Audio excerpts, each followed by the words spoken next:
오늘 아침 뉴스 연구소. 오늘 아침 뉴스의 맥을 짚어드리는 시간 뉴스 연구소. 오늘도 두 분의 연구위원 나와 있습니다. CBS 조태임 기자, 뉴스톱 김준일 대표 나와 있습니다. 안녕하세요. 예, 안녕하세요. 네, 오늘 주목할 뉴스. 네, 식당, 카페 갈 때도 방역 패스 필수. 무슨 말이죠? 네, 오늘부터 식당과 카페를 이용할 때도 접종 증명서, 그러니까 이른바 방역 패스라고 하죠. 네. 방역 패스를 제시해야 됩니다. 이외에 학원과 영화관, 공연장, PC방, 도서관 등도 지금까지는 방역 패스가 적용이 안 됐었는데 네. 이들 시설에서도 이제 방역 패스를 제시해야 이용이 가능합니다. 네. 그러니까 수기 명부는 이제 허용되지 않고 전자출입 명부와 안심콜 사용이 원칙입니다. 만일 방역 패스가 없다면 48시간 이내 그 PCR 음성 확인서를 제출해야 하고요. 방역 패스가 없더라도 이제 혼자서 식당이나 카페를 가는 건 가능하고요.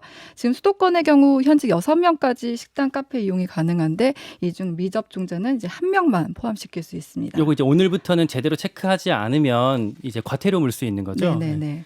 그리고 또 부스터샷 접종 간격도 좀 줄어든다고요? 네, 오늘부터 부스터샷 접종 간격이 3개월로 줄어요. 그러니까 지금까지 60세 미만의 성인은 추가 접종 간격이 5개월이고 60세 이상 같은 경우는 이제 4개월로 돼 있었는데 네. 오늘부터는 그 간격이 3개월로 다 줄어드는 겁니다.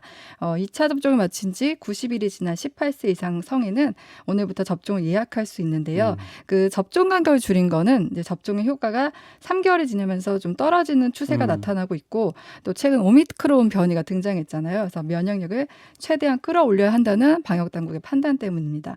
그리고 백신 종류가 이제 궁금할 수밖에 없는데 백신 종류는 선택할 수 없는 게 기본이에요. 네. 그래서 아스트라제네카 백신 접종자는 모더나노만 맞을 수 있고요. 자녀 백신 이용할 경우에는 화이자도 가능합니다. 김준일 대표, 예. 이제 이 상황이 이렇게 가면 이번 주에 확진자 하루에 10,000명씩 생길 수도 있다. 이렇게 얘기가 나오고 있던데 맞습니까?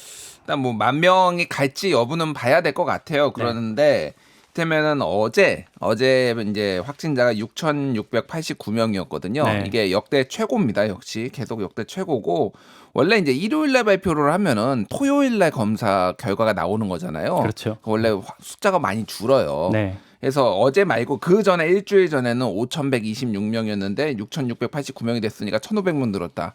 그러면 이 기세라고 하면은 또 1,500명 는다라고 하면은 금방 이제 8,000명, 9,000명 가는 거고 이제 사실 오늘은 일요일 날 검사한 거니까 오늘은 원래 월요일자는 원래 숫자가 많지 않고 보통은 이제 화요일, 수요일자를 좀 봐야 됩니다. 그렇죠. 예. 그거를 봐야 되는데 지금 8,000명 갈 가능성이 매우 높다라고 하는 거고 지금 중요한 거는 네.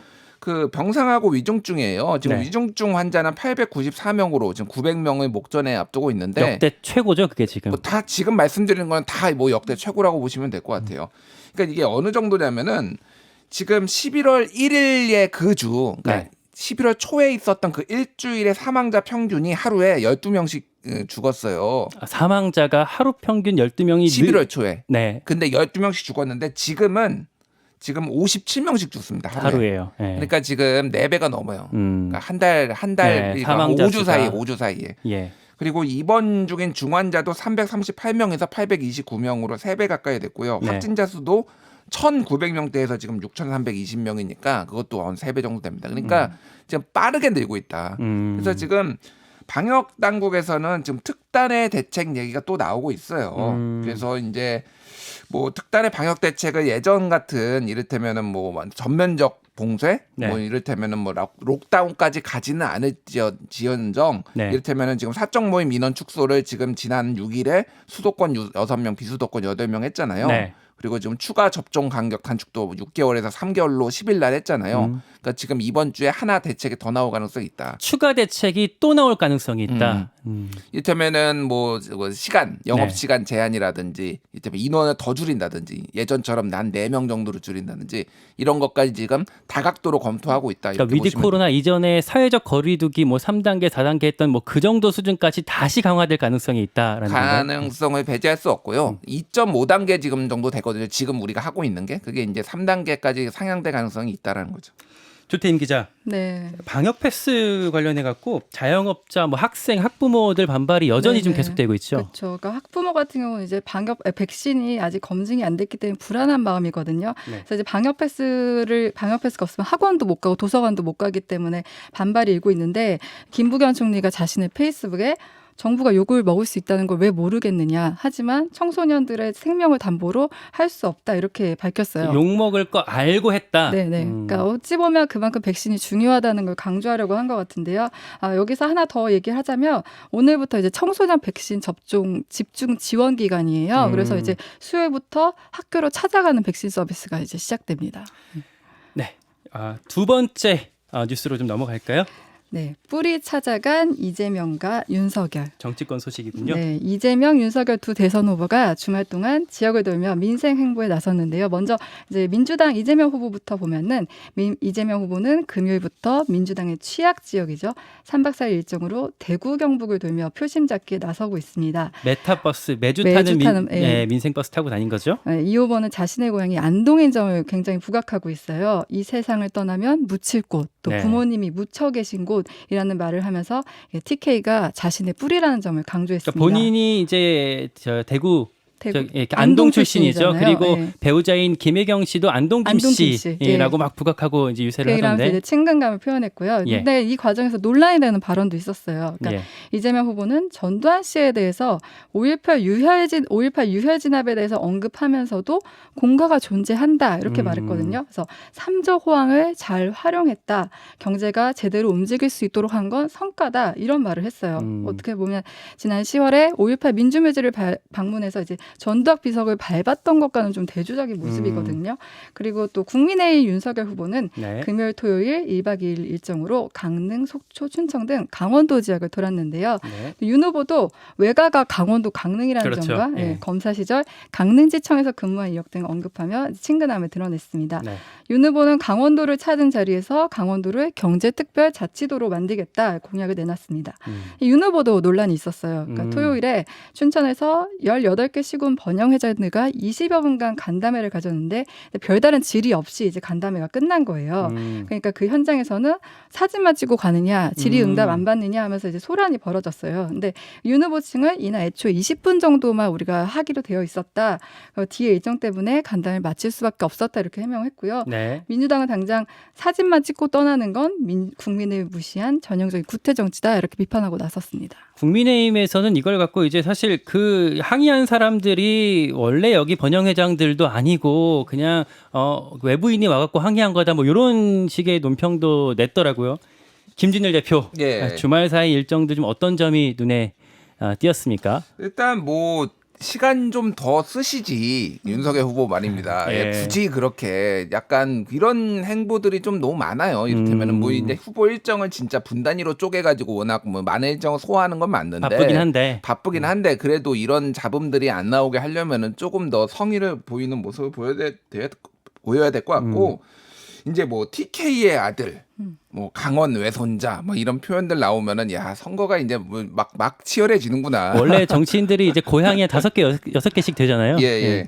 그래서 뭐 윤석열 후보 같은 경우에는 지난번에 충청도 제일 먼저 갔잖아요. 네. 충청도에 가서 충청도의 아들이라고 그랬거든요. 하평윤 씨. 예, 네. 정확하게는 이제 부친이 충청도에서 있었고 본인은 충청도가 아닌데 뭐 팩트로 굳이 따지면 충천의 손자 정도 되는데 이제 충천의 아들이라고 얘기를 했습니다. 그래서 저는 약간 부정적이긴 합니다. 이런 표현들이 이 약간 부드러운 지역주의라고 해야 되나 이렇게 좀 지역 감정을 살짝 일으키는 건데 이런 게 선거가 치열해지는 거에 어떤 반증이고 이재명 후보의 그 전두환 경제 성과 발언 논란이 좀 크죠. 이게 주말 사이에 제일 큰 화제가 됐던 것 같아요. 그렇죠. 네. 그러니까 이게 일련의 흐름이 있습니다. 지난 10일에 대구에서는 박정희 대통령에 대해서 산업화 성과를 낸 대통령 그리고 11일에 경북 칠곡 안동에서는 명백한 과오가 있지만 산업화로 경제대국을 만든 공이 있다라고 해서 박정희 얘기를 하다가 12일에는 드디어 그러니까 13일에는 드디어 이제 삼적 호황을 활용해 경제가 망가지지 않도록 하는 성과가 있다라며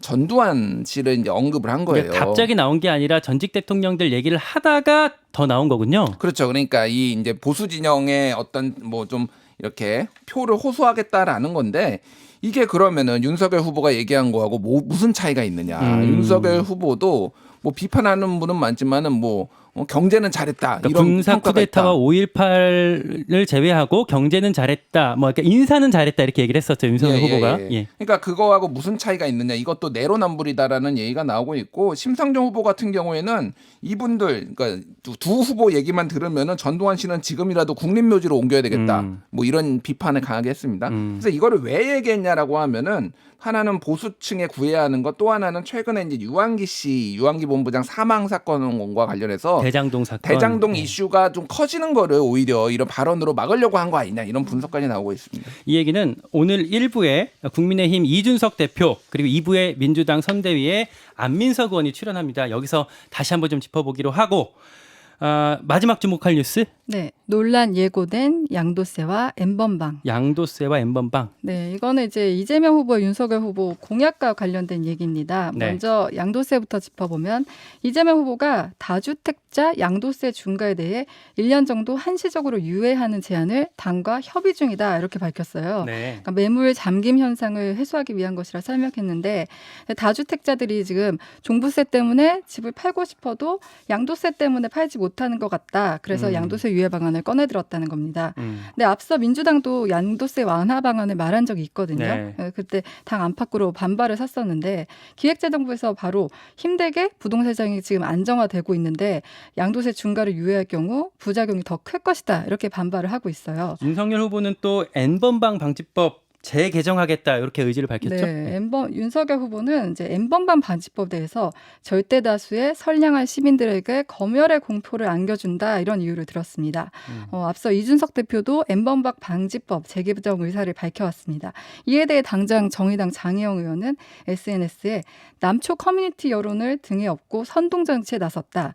20대 국회 막바지에 국민의힘 의원들도 다수 찬성해서 해당 법안을 통과시킬 때 언제고 이제 와서 분노한 여론을 운운하느냐 유체 이탈이냐 이렇게 비판하고 있습니다.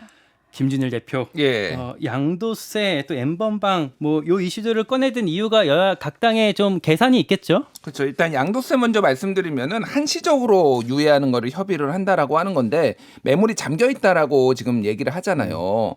근데 이걸 한시적으로 유예를 한다라고 해서 그러면 매물이 풀릴 것인가? 사실 이제 정권이 교체되느냐 안 되느냐를 보고서 판단하겠다는 사람이 대부분이거든요. 아, 예. 유예한다고 해서도 안 될 것이다. 그럼에도 불구하고 하는 거는 아무래도 부동산으로 화난 민심들 중산층 이상을 좀 공략하겠다라는 거고. N번방은 어떻게 보세요? N번방 같은 경우에는 이제 소위 말해서 2030 커뮤니티 남성들이 많은 커뮤니티에서 이게 이제 이슈가 됐어요.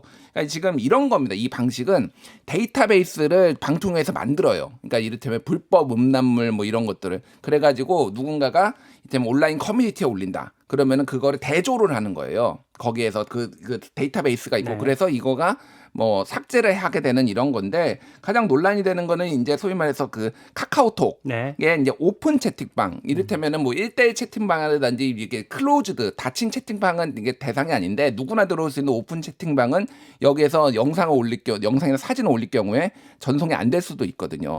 이 기술이 완벽하지 않다라는 얘기도 나오고 있고 또 하나는 검열이라는 얘기가 나오고 있는데 이거는 사실은 국민의힘이 미래통합당 시절에 같이 통과시킨 거예요.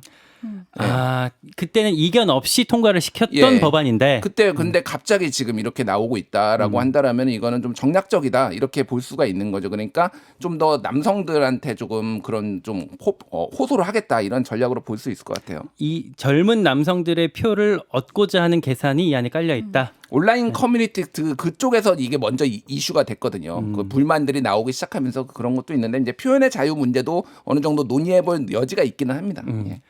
주태임 기자. 네, 저는 이제 이재명 후보 얘기를 하고 싶은데 이 후보 같은 경우는 이제 좀 보수 쪽으로 이렇게 발을 움직이는 것 같긴 한데 또 한편으로는 문재인 정부와 차별화에 계속 이제 좀 그렇죠. 예. 적극 나서는 모습을 보이고 있어요. 어제 같은 경우도 K 방역은 사실 우리나라의 좀 약간 자부심 같은 거잖아요. 근데 그거에 대해서 정부의 노력보다 국민들의 인내의 결과다 이런 얘기를 했고요.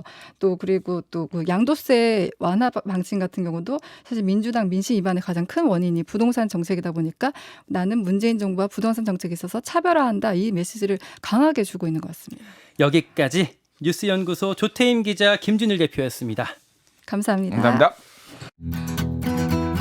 김현정의 뉴스쇼는 청취자 여러분의 참여로 이루어집니다. 트위터, 페이스북, 레인보우 게시판, 그리고 단문 50원, 장문 100원의 유료 문자 샵 1212, 우물정 1212 통해 참여하실 수 있습니다.